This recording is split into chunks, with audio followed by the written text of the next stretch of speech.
আমরা আগামীতে এমন একটি বাংলাদেশ প্রত্যাশা করি যেখানে আর রক্তের হুলি খেলা হবে না, যেখানে মানুষের জীবনকে তুচ্ছ গণ্য করা হবে না, যেখানে মানুষ মর্যাদা, সম্মান, ভালোবাসা এবং সমতার ভিত্তিতে বসবাস করবে। এখানে ধর্ম বিবেচনায় কোনো মানুষকে অপমান করা হবে না এবং তার অধিকার কেড়ে নেওয়া হবে না। একজন নাগরিক হিসাবে সকলের মতো সকলেই সমান অধিকার এখানে ভোগ করবে এবং এটা শুধু আল্লাহর কোরআনের ভিত্তিতেই সম্ভব। আমরা সেই ধরনেরই একটা সমাজের জন্য লড়াই করছি। আমরা কোদা দুর্নীতিমুক্ত একটা সমাজ চাই, কিন্তু এই সমাজ গড়তে হলে অবশ্যই চাঁদাবাজ, দখলদার মুক্ত সমাজ গড়তে হবে আমাদের। এই ব্যাপারে আমাদের কোনো আপোষ নাই, এই জায়গাটায় আমরা আপোষহীন।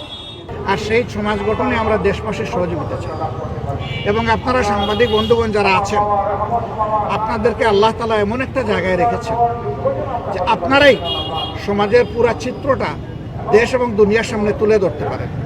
ইচ্ছা করলে আপনারা সাদাকে সাদা হিসাবেই আনতে পারেন, আবার সাদাকে আপনারা গোপনও করে ফেলতে পারেন।